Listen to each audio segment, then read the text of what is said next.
Leo Gilling and Dianna Davis Smith. And me not tell you how much day she there with me and me there with her, okay?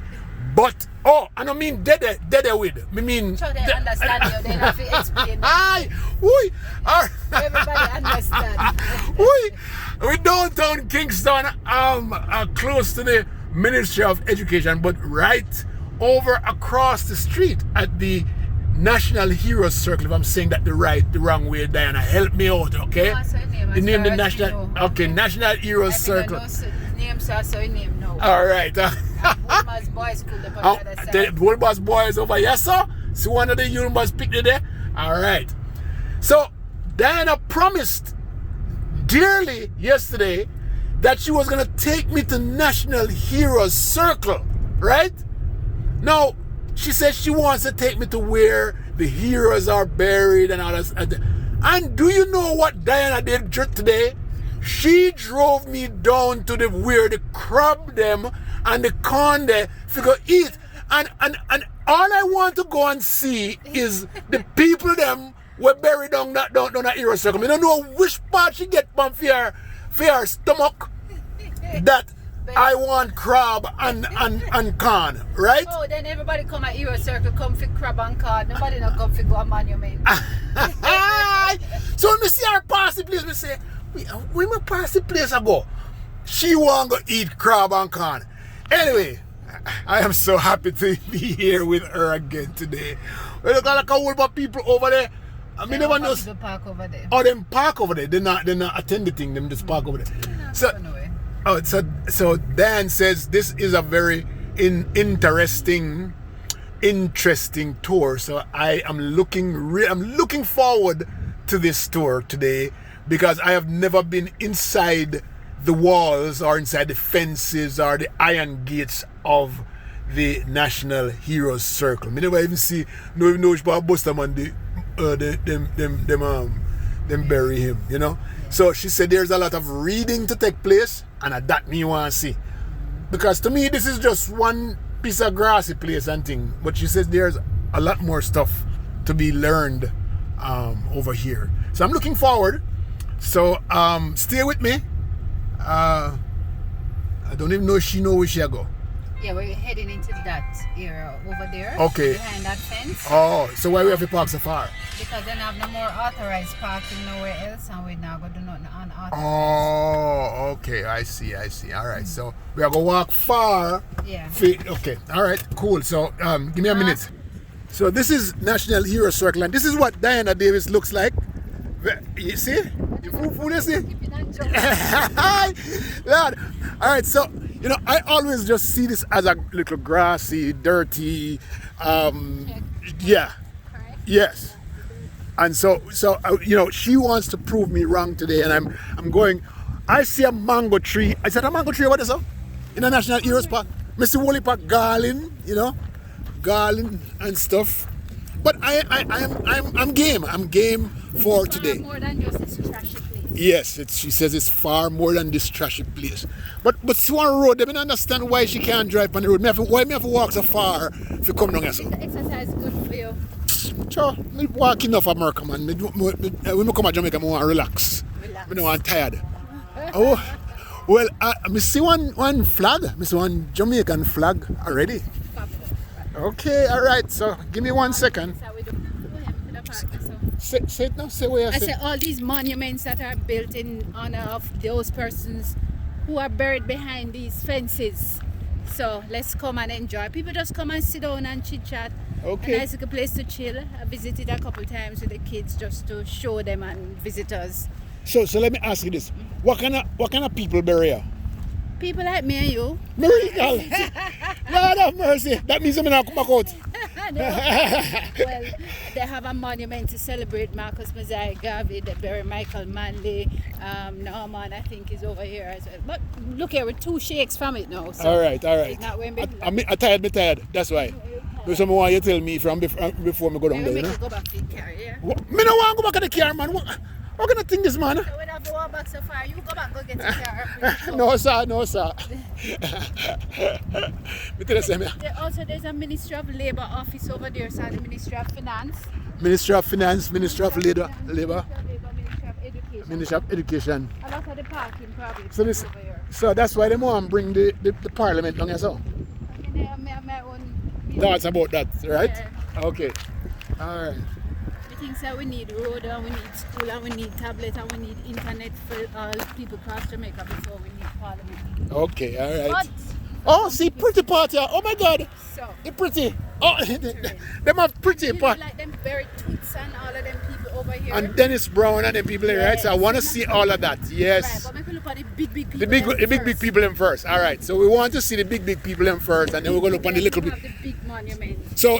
I mean, never come over here since I'm buried Eddie, you know, so we can go look. Oh, this is where Eddie is buried. Okay. So who? This is a big one right here. So come back. We'll go look first. Yeah. We are stepping on something that's very important here. You see, oh no man, we're supposed to walk in. No, you can't do that. Yeah, disrespect. Yeah, disrespect the thing. Yeah. See, because here we go. This is Hugh Shearer, the most honorable Hugh Lawson Shearer, O.N. What O.N. mean? Order of the Nation. Come on, you're supposed to know that. Order of Jamaica, May 18th, 1923 to July 5th, 2004. Well, let me make sure I get this right. Yeah, the most honorable Hugh Lawson Shearer was sworn in as Jamaica's third Prime Minister on April 11th, 1967. He held that office until February 1972. Okay, all right, okay. So we're walking down the red carpet now to go onto Daddy Hugh Shearer. We can step on it or have a step around it? There we go. Read the most honorable Hugh Lawson Shearer, May 18, 1923, July 5, 2004, Prime Minister of Jamaica, 1967 to 1972. So And he there- became a member of the House of Representatives. oh, so this is interesting. Yes. Monument. 1955. Come on, go read now. Member of the House of Representatives in 1955. Uh-huh. And in 1967, he became Prime Minister. Okay, Did and they then say who did this monument? what? I don't know. Oh, them I don't know. But this is oh look here, so 1947, Assistant General Secretary of the BITU. If you don't know what the BITU is, Oh, so that was before he became. Bustamante Industrial Trade Union. All right. And then they have some writing here about you, Shearer. For the interest of this government and the nation is one and indivisible, and we intend to apply ourselves to cementing this interest so that our voice will be your voice and our actions your actions and our successes the success of all the people of Jamaica. Them that good words, you know. Yes. You know, the voices is our voices, Yes. not your one. Yes. Yeah, okay, not the individual minister, Right, but but the our boss, the people, right? Yes. Yes. All right, really nice. And see one now coming up. I don't know which one this, but it's fancy and thing. It have 4 prongs. This is ship. It does. Sangster. This is Sangster. Okay. Sir Donald Burns Sangster. Whatever KCVO means. You must have did go and KC with victory. Sir Donald Sangster was Jamaica's second Prime Minister. He died only 1 month after his appointment to this post. Sangster was an attorney at law, and in 1949 he became a member of the House of Representatives under the banner of the Jamaica Labour Party. Prior to his appointment as Prime Minister, he served as Minister of Social Welfare and Minister of Finance. He was hailed as an unforgettable son whose persistence, dedication, and inimitable national service will be an example forever. He was loyal, unselfish, and totally dedicated to the service of his community. And people must know. Oh, so the monument was designed by Muston. We missed that on his Campbell. Yes. And was completed in 1968. 1968. And people, you must know that after his death, and I'm giving you history now, Yeah. the Prime Minister who took over was that gentleman up there named Hugh Shearer. Oh, so Yes. it was after he died. Right. Okay. Yes. in So Hugh Shearer 67. was not elected into office. Oh. He took office as a Okay. result of this gentleman's death. It was not cool. Huh? Oh, Jesus Christ. It was not cool. We never had no coups in Jamaica, right? We tried with Michael Manley once upon a time, I think. Okay. Yeah, so this but is the tomb for for that Sangster. gentleman. This is the tomb for Sangster. Donald Sangster. Yeah. All right. Fabulous. So let's go to the next one. That one looks very nice. It looks like Star Trek.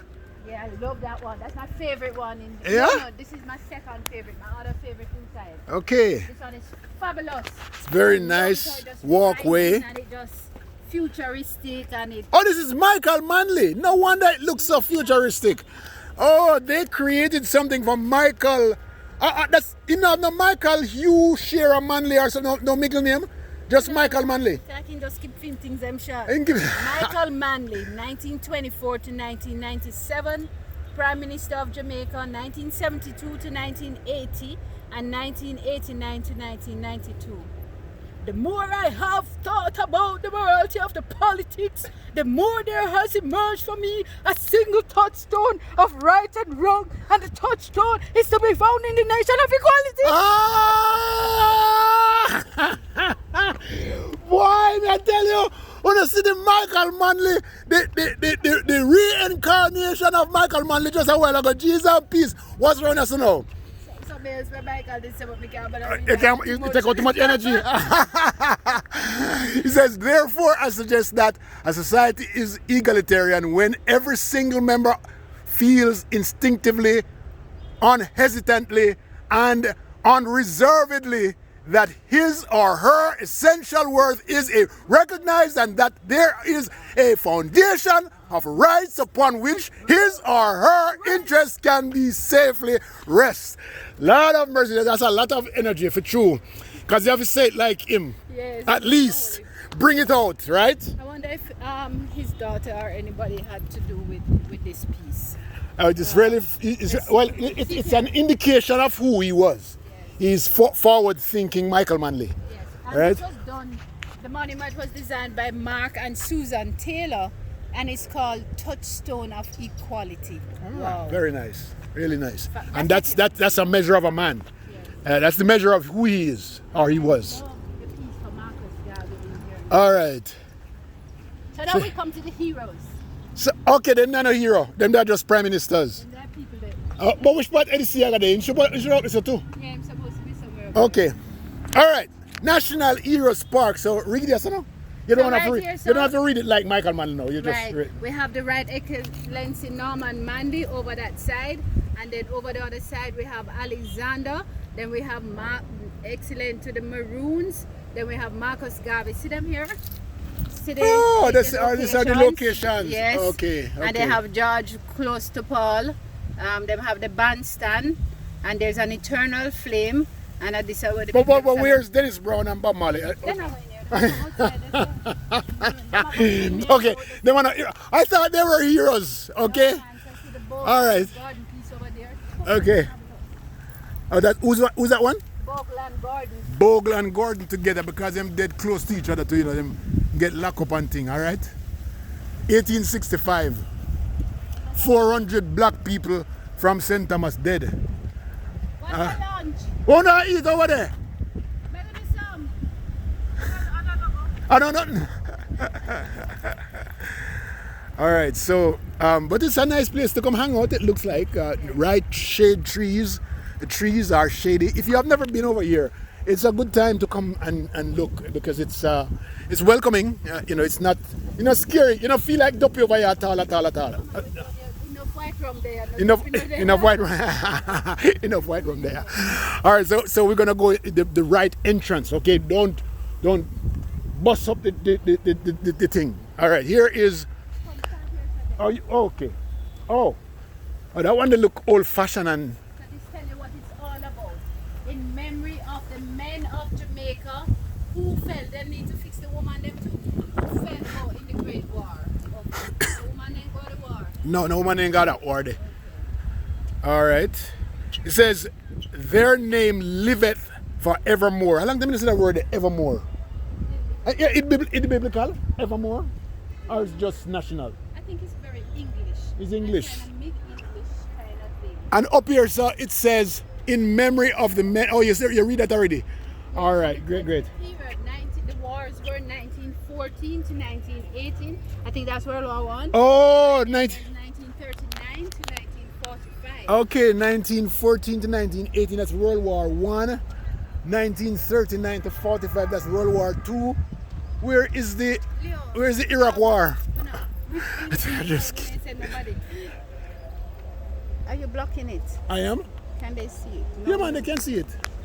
Why don't go up Oh, excuse me. so people can see it properly? Really nice. Listen, we should be reverent. We should be reverently, you know, like bigly. We should not be joking around.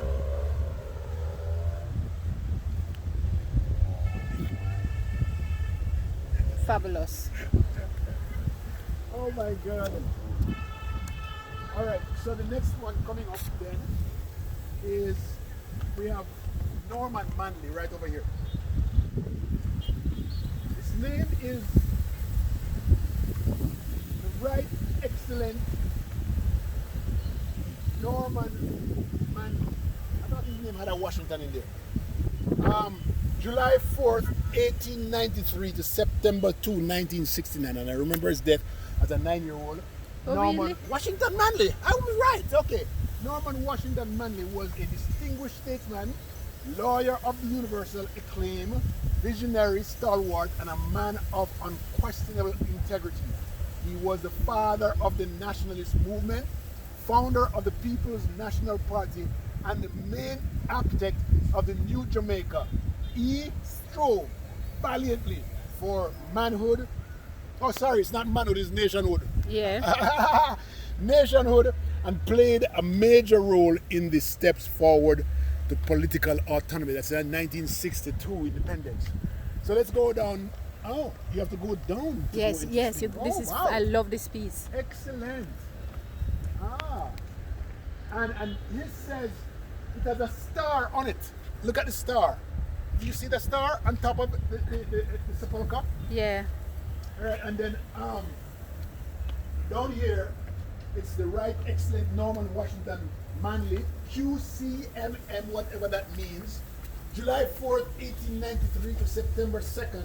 Queen's Counsel. Oh, you sit on the Queen, like Big lawyer man. okay, national hero. And you know, I don't know if you can go up there, but the star there right on top of there. So we can walk around and look at some of the other monuments, not monuments, but some art pieces. Look at this piece. The man from the moon, from wherever, outer space, mix. You must say we can bring that's the a piece- universe together. Me not think I saw it, no, but Okay, alright, we fine. think that's- we think But it's a that's- great piece of artwork, and I somehow think it might have been a piece by Edna Manley. And I don't know if you know that Edna Manley was buried here. Like, is this Edna Yes, yes. Manley? So Edna Manley, 1900, 3 years younger than from Norman Washington, to 1987. We have had a college or university named after Edna her. Manley School of Arts. Yes. I think Here probably that's is- where the art pieces. So the art pieces, this one look like it's the eyes. Them look like somewhere outer space too, and we don't know where them want to come from. Really nice pieces though. Some uprising. Really nice Fabulous piece. pieces. Yes, absolutely. Really great pieces, and it's the right plants that's around them. Sturdy. Very They nice. can withstand only for sunburn. Okay. Excellent. And then this is going to be a long video, so please stay with us. Stay with us. Oh. Where do we go from here? You can pause it. Just go straight across. Pause it right there. Right Excellent Sir Alexander Bustamante, February 4th, 1884, older than Norman Manley, till August 6, 1977. Sir Alexander Bustamante was a statesman, astute politician, brave-hearted labor leader, defender of the poor, and the first Prime Minister of independent Jamaica.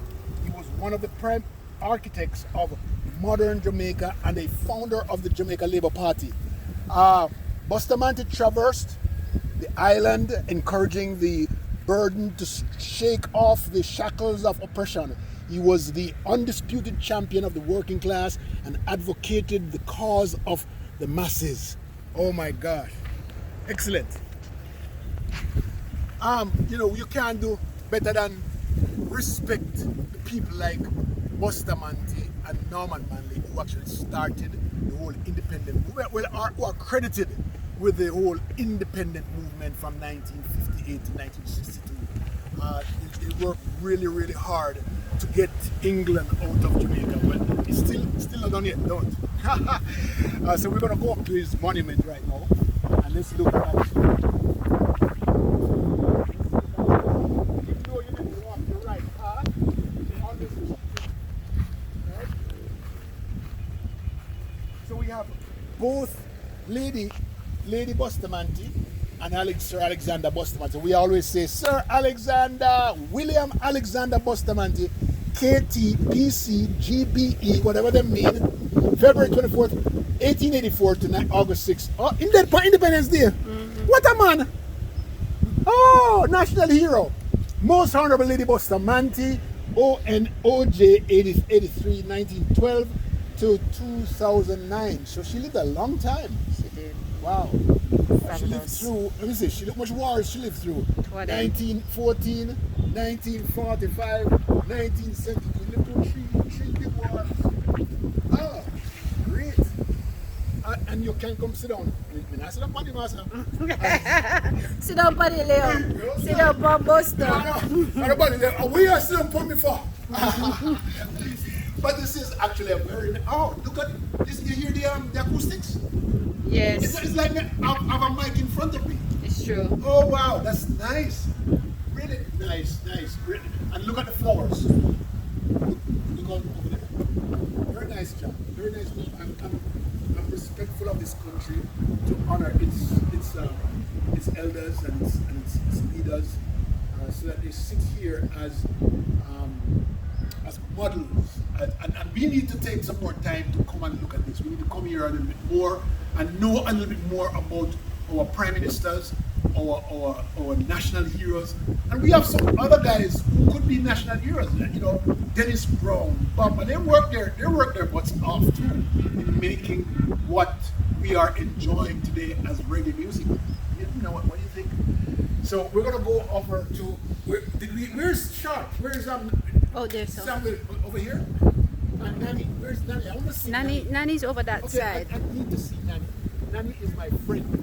That woman is a walker. I think Nanny's over on that side somewhere. Ready? So here we go. The Right Excellency George William Gordon, December 1815 to October 1865. And also the Right Excellent Paul Bogle, died October 24th, 1865. And I have a strong feeling, I know exactly why these two are together.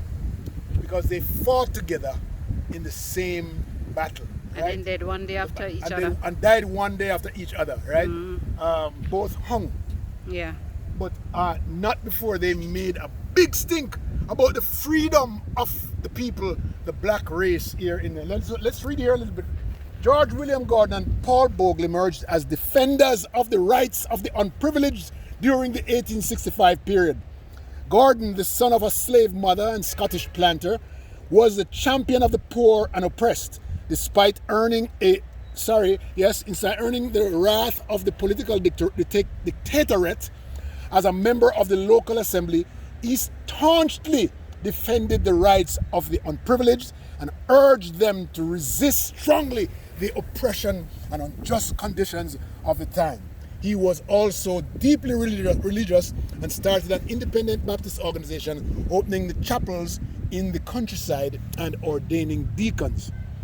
Among the deacons, Gordon ordained one Paul Bogle of Stony Gut. We have to go to Stony Gut because I want to walk down Stony Gut. All right. Like you Gordon. Know that song, that poem about Stony Gut? Yes, I remember the Stony Gut Ballad poem. of 65. Ballad yes. of 65. That is exactly yes. right. Like Gordon, Bogle saw the social and economic hardship that prevailed and led a series of protests against them, seeking some redress for the injustices being meted out. Bogle and his supporters walked 45 miles from Stony Gut to Spanish Town to petition the governor. He refused them back. He sent them back. You remember the poem? That's right. Oh my God. But he sent them back. Oh my God. On October 1865, Bogle led another protest march to the Martin Bay courthouse where a violent confrontation with official forces took place. Nearly 500 people were killed in the uprising and many were flogged and punished before order was restored. Both William Gordon and Paul Bogle were executed for their role in the protest. So we're going to take a look at George William Gordon. He was somewhat of a mulatto, right? It's what we call a mulatto. Yes, Diana? Mm-hmm. Yes. Crossbreed. So, yes, he was a crossbreed. Today we call them what do you call the car with gas and hybrid. Hybrid. So he was a hybrid. Here is George William Gordon. Picture of George William Gordon. Bust. Sculpture of George William Gordon. Feel like you're close to him. You feel like, One. Yes. And then this is so. What is the word I'm looking for? It represents. This rock here represents these two people because it's saying they're strong and they gave their lives for the rights of Black. So they're our rock, right? They're our rock, yes. And I love this picture. I thought it was one of the monies. Wasn't it on one of the monies? Yes, it's on one of the buildings. One of the buildings, the old-time building, right? Yes. Oh, Paul Bogle. Even though he never laughed. He must have bet him a laugh now. I said, damn fool. Laughing a laugh after me. Yes. I said, what kind of fool man this? Oh boy.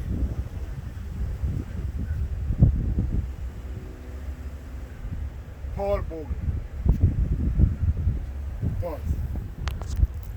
Use it and see now. Start. Rebellion rights. Yes, you ready? Okay. So, this is the man, somebody that I really love, the Right Excellent Samuel Sharpe died May 23, 1832. And May 23 is a very significant day. It's the day that we have Labor Day in this country. And I don't think there's a correlation between Labor Day and Samuel Sharpe. It more has to do with that Labor Day movement across the world. Samuel Sharpe was a deacon in the Baptist Church in Montego Bay. There he was able to express his concerns about the treatment of meted out to the slaves. It's the treatment that was meted out to the slaves. He also had access to prevailing political thought in England and also the evils of slavery and the movement for abolition. This helped to bolster his belief that freedom was not negotiable. Every man, woman, and child should be free. He says, freedom is not negotiable. Sharpe evolved a plan of passive resistance in 1831, whereby slaves would refuse to work on Christmas Day unless their grievances were addressed. Word spread to the parishes of St. James, Trelawney, Westmoreland, St. Elizabeth, and Manchester. It was soon evident that the plan of non-violent resistance was impractical. Armed rebellion and seizure of properties resistance was followed. Sorry. Oh my God. More than 14 whites and 500 slaves lost their lives, as a result of the trials after Samuel Sharpe was hanged on May 23rd, 18. So you understand? Yeah, we say he died. Oh, Lord of mercy. Okay. As a result of this rebellion, which became known as the Sam Sharpe Rebellion, the British Parliament passed the Abolition Bill in 1833. That's the next year. Yes, and in 1838, slavery was abolished. Go on through Sammy. So we love Sammy, and very proudly, I attended Samuel Sharpe teachers. Top look look away. Top look away. Top look away. Me proud. Sam Sharpe. I won't go person now. Now him? I him this, okay. Oh Lord. Okay. He used some words that were very effective, but I don't see them on here. He says, I would rather die. I'd rather die on yonder gallows than live in slavery. Yes. CJ. Yeah. Oh, they write us out. Oh! I'm gonna think I'm brighter now. Yeah, I am. I think I'm brighter. It's alright. That's why they put it for dunks people like we. Dunks people like we. They put it there. Oh my God. Bakongo cycle. You know what a Bakongo cycle is? No.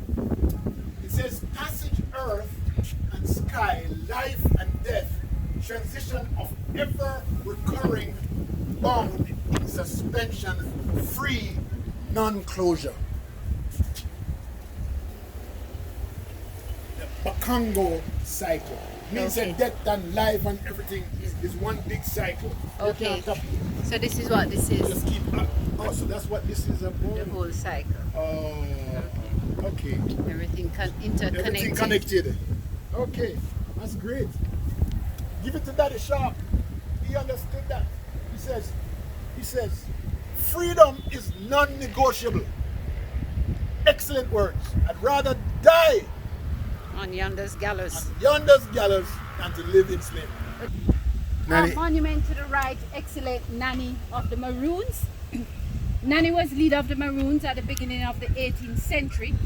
She was an outstanding military leader, skilled in guerrilla warfare practiced by the Eastern Maroons to confuse the British. You go, girl. Said to have had supernatural powers, love that. Was an important figure in the fierce fight against the British during the First Maroon War in 1720 to 1739. You didn't know that? She led with courage and inspired her warriors to maintain that special spirit of freedom and independence.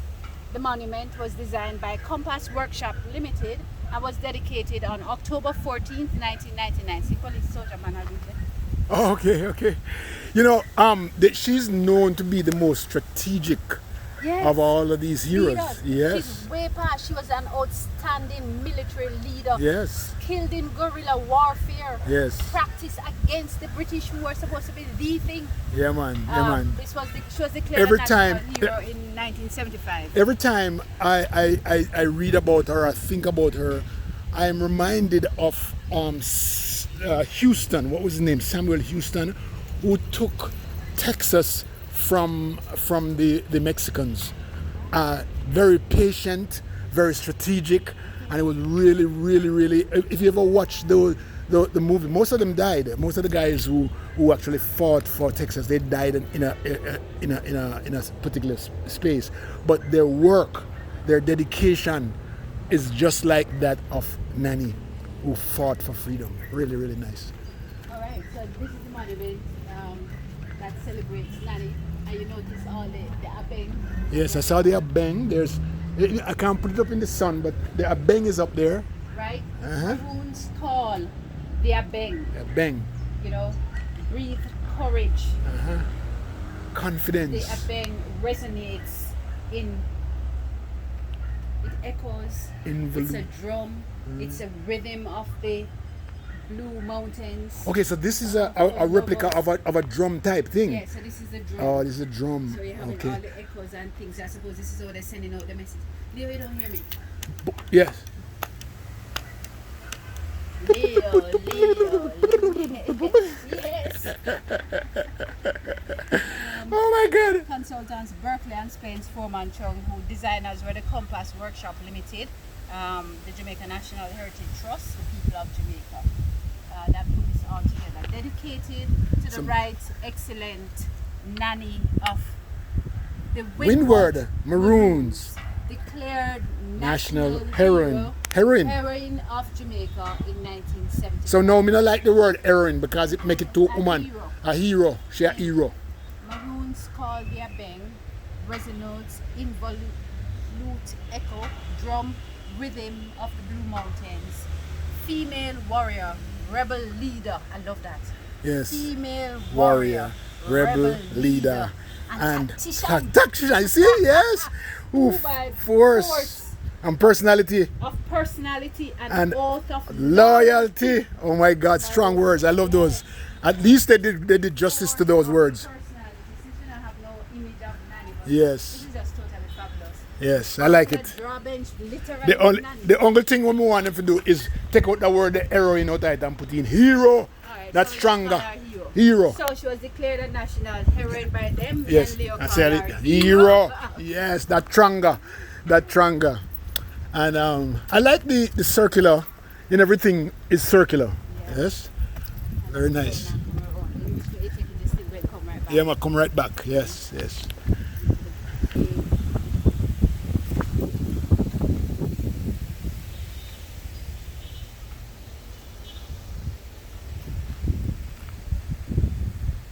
Did you know that Marcus Mosiah Garvey was our first national hero?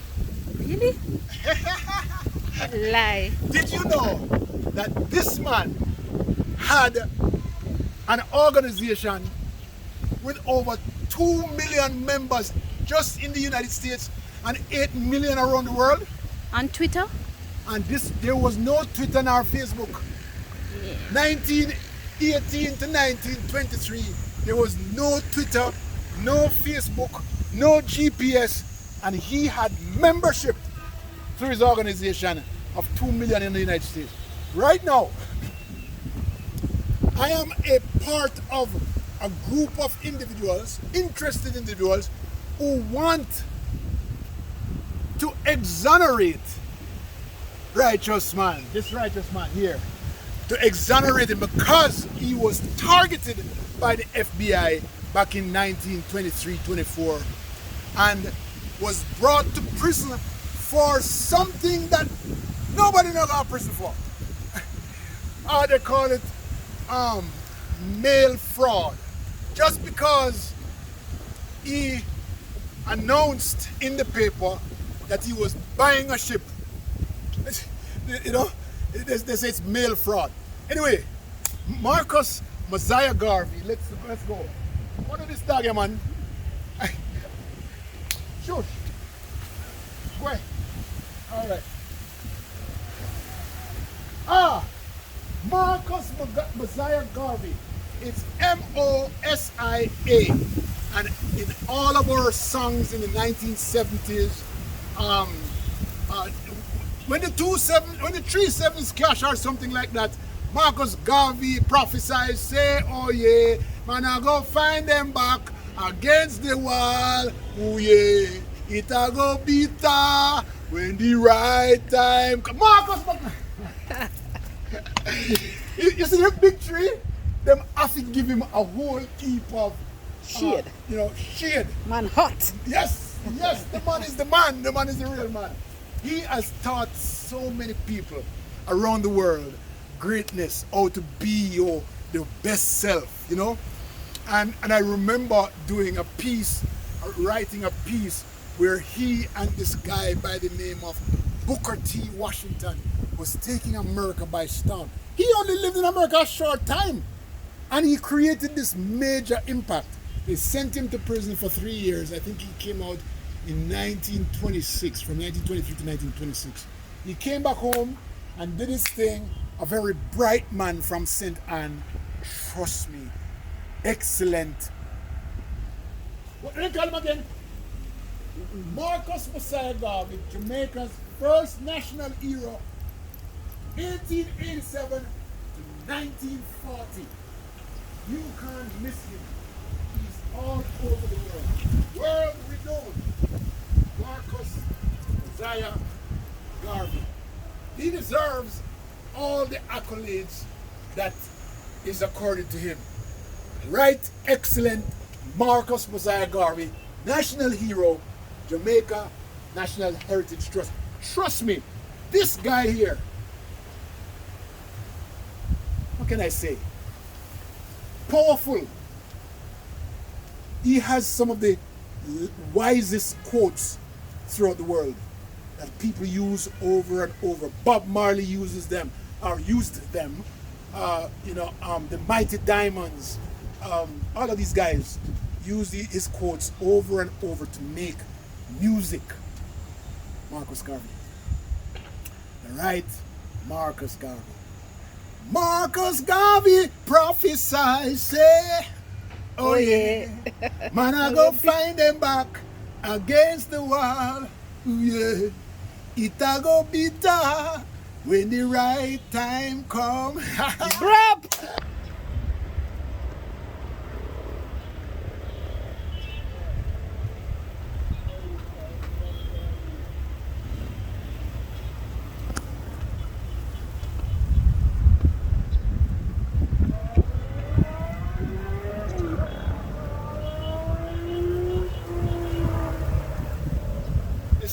This is kind of taking me back a little bit, because back in the 70s, the only thing that we as young boys thought about that we could excel in was track and field run. And the person who stood up strong in our minds and kept playing over and over in our minds is the Honorable Dr. Herbert McKinley. We call him Herb McKinley. OMOJCDLLD, July 10th, 1922 to November 26, 2007. Olympian, patriot, coach, sports administrator, mentor, 400-meter silver medalist at the 1948 Olympics, 100 meters, 400-meter silver medalist, 4x4 relay, one of the big relays of all time, gold medalist in the 1952 Helsinki. That relay stands strong in front of every Jamaican, because that was the first time that Jamaica saw itself on top of the world when we won the 4x400 meter race among all countries of the world.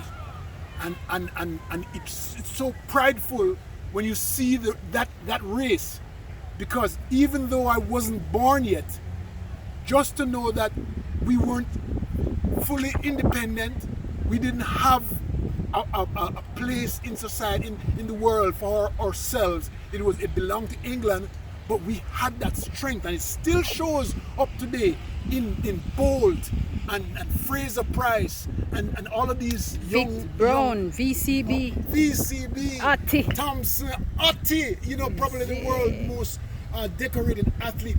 This is where it came from, ladies and gentlemen. This man here, Herb McKinley, and I think he was the principal at Calabar. Wasn't he a principal?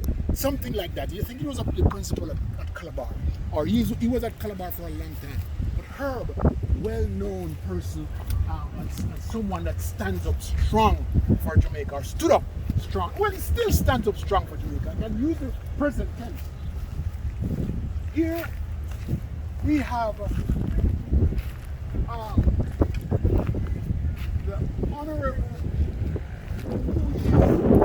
Bennet Coverley. Now you see me pass a couple of graves, but it's because I don't know those people. I can't talk about them, right?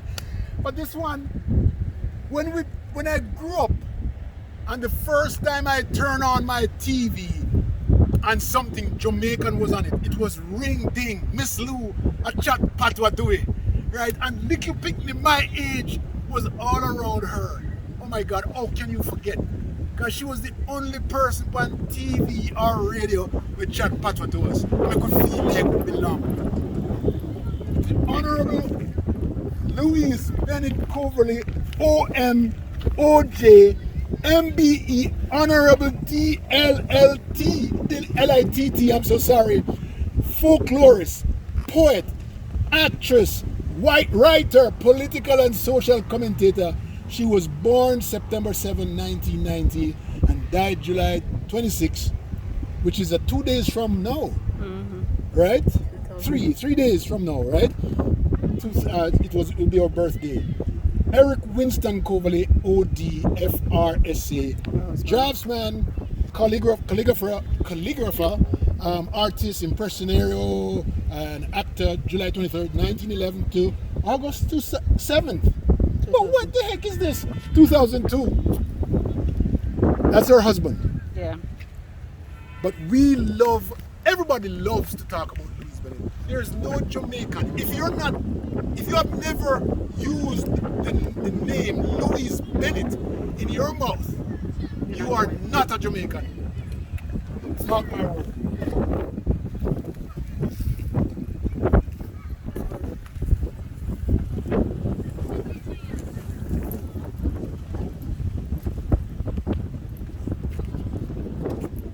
Oh my God.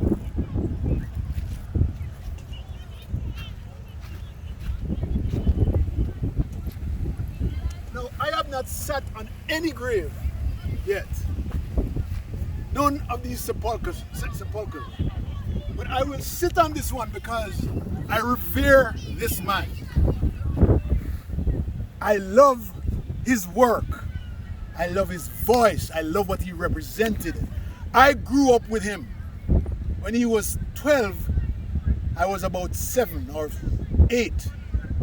But he has impacted my life in more ways than anyone can ever imagine. I don't know that there's any Dennis Brown songs out there that I don't know. I don't think so. Dennis Emanuel Brown, D.E.B., a legend. Bob Marley called him the crown prince of reggae music, born February 1st, 1957, and died July 1, 1999. This is the man. If there is anybody who's going to call themselves a national hero being a musician, it starts right here. And you can disagree with me all day long, but this man has impacted my life more than any other singer on this earth. I'm talking about America or England. Dennis Emanuel Brown. Well done, my brother. We'll be friends. Oh no, Here I come. Here I come with love and not hatred. Surely goodness and mercy shall follow I all the days of my life. And be no one, no wish to be with no evil man. Dennis Brown. We almost missed a very Recent addition. Big figure in our Jamaican history. His name is Edward Philip George Seaga, ONPC, former Prime Minister of Jamaica. He was born May 28, 1930, and he just died a couple of years ago, May 28th. What's going on with these people in 2019? I didn't know that he died on his birthday. Oh, that's really nice. We almost missed it because it stands by itself. If you look around, this is the first grave site right here on this little pavement right here. But Edward Seaga has done a lot for persons in this country. He has served I think in his entire life, he has served as a political leader. He was opposition leader, and he went up against the likes of Michael Manley. You know, I mean, he has gone through the ringers to become who he has become. And he died in 2019, and he died a strong leader. Edu Seaga, respect, health regards to you.